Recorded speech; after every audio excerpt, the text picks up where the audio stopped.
A turning point in the fight against ISIL in Iraq. Iraqi forces are trying to take back Ramadi from ISIL control. Is the group on the retreat? Has the Iraqi government learnt lessons from previous failures? This is Inside Story.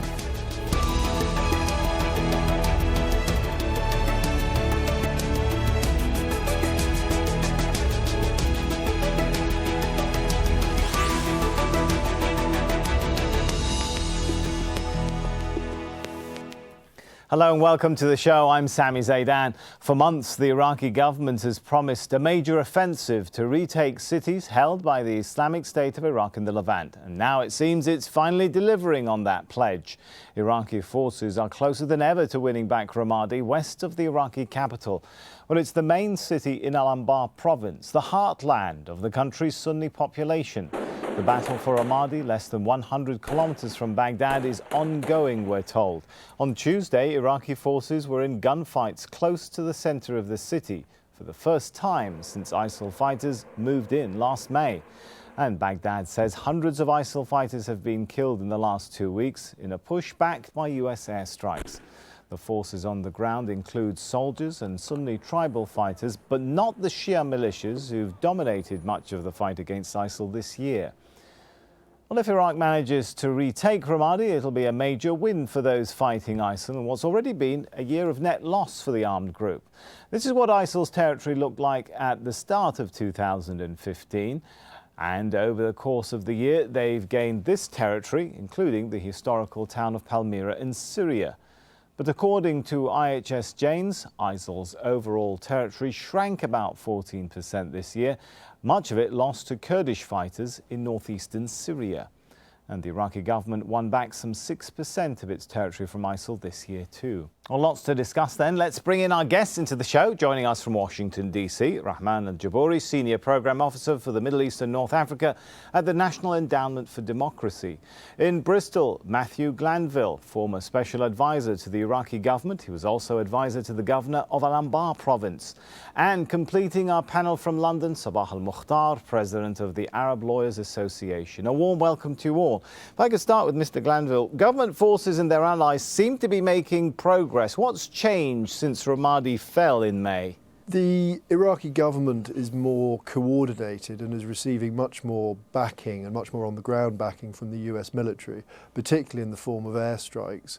But what's also happened is that the Shia militias that played such an important role in the Iraqi government before this summer have been slightly pushed into the background. So the Shia militias who wouldn't have been able to operate in Ramadi aren't there, and that means that the Iraqi conventional and special forces are able to take the fight to the Islamic State without inflaming Sunni opinion further in Al-Anbar. OK, so more training in the picture, less militias, Shia militias in the picture.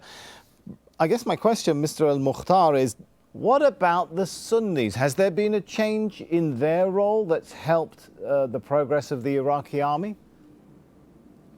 Well, I don't know what's this business of the Sunni, whether they are there or not. The idea is that there is an insurgency in Ramadi, and the government, with the help of the US forces, is trying to quash it or liberating Anbar, which at the end of the day, it's going to be a scorched earth policy, just like was done in Diyala, in Tikrit, in Beji. We've already seen some of the pictures of Ramadi, which is shows the degree of destruction. So I don't know. But what Mr. al-Mukhtar, haven't we seen some thing. Sunni tribes now? They are fighting alongside government forces. Isn't this slightly different from some of those other battles you've mentioned? Well, I think the Sunnis were fighting with the Americans, or some of the Sunnis were. You remember we had the Sahwas and we had all sorts of things. The Speaker of the Parliament is a Sunni, the Vice President, the Deputy Prime Minister, etc., etc. So this idea of somehow that you have the Sunnis, that area does not have Shias in it. So you have some people with and some people are against. Some of the people are with the government, some of them are against the government. Some of them, you have sometimes cousins and brothers fighting on both sides. One of them is an ISIS guy and the other one is an army guy. And the third one probably is with the tribe. So I don't know what is this idea of somehow the Sunnis as if they were or they were not. That area is full of Sunnis and of all sorts and all shapes and colors. So there is nothing new in that one. The only difference at this time is that the militias are not there. And therefore, there is a pretense that somehow it's going to be different. But I think anybody in the, who works in the army, whether the Iraqi army or the American army, should be ashamed of themselves talking about, the winning of the thing. You have something like 10,000 men fighting, I don't know, a few hundred men who are mishmash people. And they've taken so long, they're still talking about achievements and liberation when the airplanes are destroying everything in sight. Okay, let's get the perspective of Mr. Al-Jabouri. Do you agree with that characterization that this is not really a victory that the Iraqi army can tout and be proud of? I have to disagree with my friend Sabah al-Mukhtar.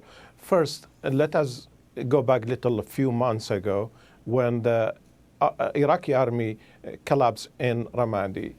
Calling Ramadi as insurgent, that's really misleading because there is a terrorist group sitting in Ramadi. What is great that now we see that the resurging of the Iraqi institution, what I mean by that, this is the first time we've seen the Iraqi army and the police, who are the official representative of the state leading the battle. Yes, we see a lot of coordination with the U.S. Army, with the advisor, and also there is 13,000 Sunni Arab tribes, men, who are fighting or at least waiting to hold the city. Are not Mr. taking Al-Jabouri, the city. Is it really accurate simply to describe this as the Iraqi government fighting terrorism? Doesn't that cover the fact that we've seen Anbar province at the center of some sort of, you don't want to call it insurgency, but some kind of rebellion and protest against the central government in Baghdad, even before May, when ISIL moved in and took over? There was this feeling amongst Sunnis that there were problems in the way the central government was dealing with them. That's absolutely right, and that's basically with the previous government, with the Maliki government. But we have a new government. We have a prime minister who is no sectarian. We have the speaker who is no sectarian. And there is a political agreement between the Sunni and the Iraqi government to go through Ramadi. And we have a lot of brokers in this agreement, the United States, the Gulf, and literally the Turks have broken this deal to go through Ramadi. But again, I want to go back to Ramadi, few fighters from the ISIS. Ramadi is a big bomb right now. It is not a few soldier or ISIS soldier sitting in Ramadi. Each house of Ramadi right now, each street, each tunnel in Ramadi, it is a bomb by itself. So you have to be careful when you get into the Ramadi, because you don't want to lose, first, your soldiers. Second, there is still civilian in Ramadi, and you have to be so careful moving one step to another step.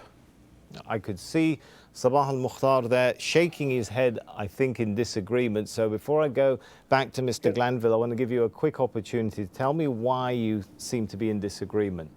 First of all, there is no Gulf state, there is no Turkey, there is, the army is fighting. The reference to, 13,000 or whatever is another myth. The idea that somehow Ramadi is of course it's a bomb, because the government is trying to take over. And if you are fighting there, whether you are one person or not, whether you are a principled person or a terrorist, you're going to take the necessary measures. But we're talking about an army with an air force, the American Air Force, trying to take over a city which has, according to the information from the Iraqi government and the Americans, only a few hundred terrorists in Ramadi. So what are we trying to do? Where is this battle of wills? Where is this battle of the organization and the state institution? What army are we talking about? But this is what the Americans Mr. trying to say. What about the point which Mr. Al-Jabouri made, that this is a different Iraq right now? It's not the Nouri al-Maliki Iraq. Prime Minister Haider al-Abadi's made moves. There are senior Sunnis in some key positions. Does any of that give a different context to the fighting? Not at all. Maliki and Abadi, both of them are Hizb al-Dawah.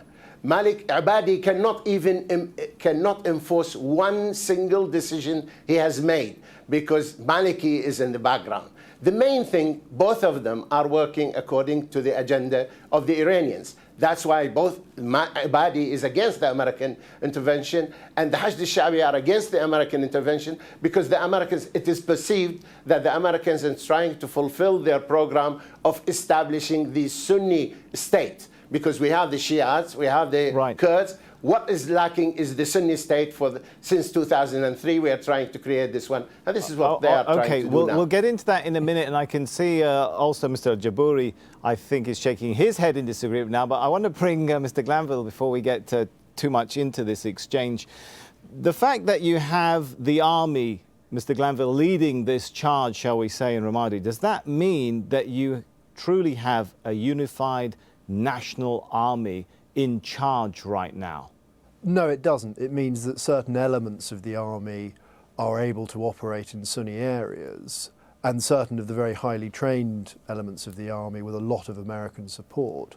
But it doesn't undermine the basic point, which is that the army is overwhelmingly Shia.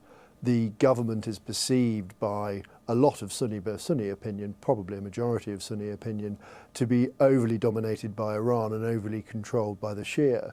So this relatively small military success, and both your other guests are correct that the number of Islamic State fighters in Ramadi is relatively small.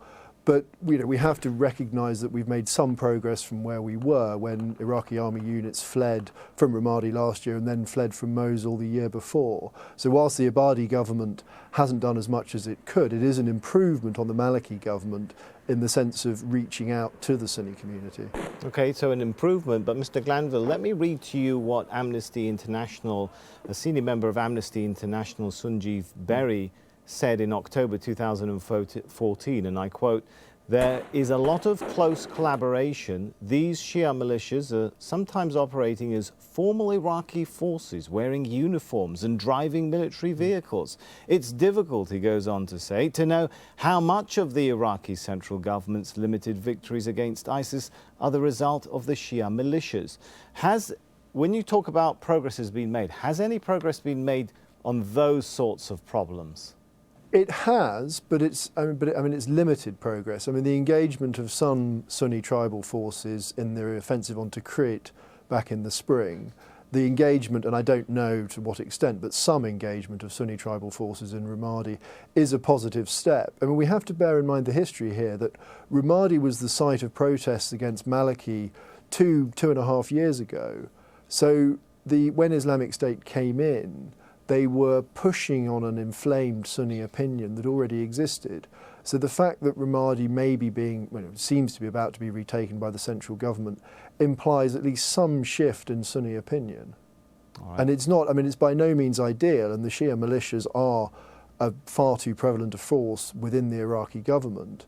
But we have to recognise that partly because of international attention, their activities are being more curtailed than they were last year or the year before. All right, Mr. Jabouri, who will govern Ramadi if it falls? Is there a consensus? Is there an agreement and a plan for the way forward? Personally, I was in Iraq like less than 3 weeks ago, and I saw the speakers of the Iraqi parliament. I saw a lot of people in the Iraqi government. It seems, and also some people from the Shia religious establishment. It seems there is a lot of push from now to change the way that Iraq governing in the past, change the way that Maliki governing the country of Iraq. How so, and Mr. Jabouri? As a proof, when we go back to Tikrit liberation, who liberate Tikrit is the Shia militia. According to a lot of people I talked to yesterday, there is only about 50 Shia militia who are in support, but they are in the desert. So the people get inside Ramadi right now, it's the Iraqi state. Yes, the military is majority Shia, and the Shia are the majority of Iraq. Yes, but the Minister of Defense, who is leading the battle too, he's a Sunni. He's close to Najafi family. So when we talk about there is improvement, I use the word research of the institution of Iraq. Nothing is perfect in Iraq. not today, not tomorrow. But we have to give this opportunity. The country need a moral victory. They need political victory. And Ramadi could be that victory that united Iraqis. Yes, of course, the Sunni get abused. Yes, the Sunni were rebel 2 years ago against the Maliki, and a lot of people support them, even within the Shia community. But what the best is the best. Today is a new day in the Iraqi Is it really history. the past? I mean, if I may quote you, Mr. Al-Jabouri, the Human Rights Watch letter to the US President Barack Obama on April 13th, 2015, that we're not talking years ago, talked about the problem of the so-called anti-terrorism law, which had, quote, overbroad provisions permitting the authorities to prosecute individuals solely on the basis of their association with a particular tribe or sect. Now, it may be, you hear from Sunni saying it may be very well to appoint the minister of this department or that department as a Sunni, but when it comes to the actual dealing with Sunnis, has much actually changed? If you know Iraq well, it's really the structure of the government allowed the Shia for a long time. Now there is an opportunity to change that structure. We're getting people from the Sunni community who are powerful, who are influential, and they make policy in Iraq. We have to give it an opportunity. That's what I'm saying. We have to give the new government, the new parliament, an opportunity to lead the country, to fix what happened in the past. That's my opinion. Okay. Sabah al-Mukhtar, have the grievances... Oh, all right. Go ahead, Matthew Glanville. You want to get in there? I was going to ask if you saw any potential for Tariq al-Hashimi to return, to come out of exile, to engage that generation of Sunni politicians as part of this process of engaging the Sunnis more widely in the Iraqi government. For example, Rafi Asawi as well. Okay, I think that's a question from Mr. Al-Jabouri. Do you want to have a crack at that? Yes, Mr. Jabouri. Well, I will say again, there is a willingness to open all the files from the past. I know there is a lot of negotiation going between the Iraqi government with Tariq al-Hashimi, with Rafi al-Isawi, with others. But also you have a community in the Shia. They think, Tariq al-Hashimi is a criminal. You have to work these things slowly again. Okay, let me bring Sabah al-Mukhtar. There's been some engagement, as Mr. Al-Jabouri puts it, with the Sunni community, some appointments of key Sunni figures from important Sunni tribes and families. Has enough been done in meeting the grievances of the Sunnis to ensure that whatever alliance now exists between Sunni tribes and the Iraqi state doesn't unravel once again? Well, quite honestly, if you look at from 2003 until now, Sunnis, so to speak, have been part of the exercise. The Americans have bought enough Sunnis because pre-2003, when they used to operate from London, they couldn't get any Sunni to join in except 2 or 3 people. After 2003, they bought quite a lot of people. They bought tribal leaders, they bought military guys, they brought all sorts of things. You have now the president is a British citizen, the prime minister is a British citizen, deputy prime minister is a British citizen, vice president is a British citizen, 7 ministers are British citizens. Most of them, or many of them, are Sunnis. But that doesn't make them anything to do with Iraq. But the idea is this. I think what's happening now, it is if the United States, the biggest power in the world, destroyed Iraq and couldn't rule it after that. The idea that somehow Abadi, with the Hashd al-Shabi and with the so-called Iraqi army, is going to, quote-unquote, liberate, i.e. destroy Ramadi, so that he can run it thereafter by having some people, you can have them. You can have a lot of sahwas. President Bush at the time landed in Iraq to meet Abu Risha. Abu Risha is still his brother or his cousin, I don't know, one of them, is still running around as a Sunni leader. You get Mutlaq, you get all sorts of people. Those people are not, they call themselves Sunnis. Abadi calls them okay, Sunni. you made that The point Americans then, call them Sunni. Mr. Sabah al-Mukhtar, what is Iraq heading to then? I think it's clear from the gist of what you're saying that there hasn't been enough done by the central government in Baghdad to meet Sunni concerns. So is Iraq heading towards partition, more autonomy? I mean, what exactly is the scenario that you see? I think the policy of the West, the Americans and others, is to divide Iraq. That is to create the Sunni state. Now, this is the push. That's why the Americans wanted to have Ramadi now, so that thereafter they can say to the people in Mosul, now you have a Sunni state, so let's finish with that one. This is the program. That program is not going to work because Sunniism is not an identity. Iraq, most of the Iraqis, including the Kurds, including the Shiites, many of them want to create an Iraq, a national Iraq.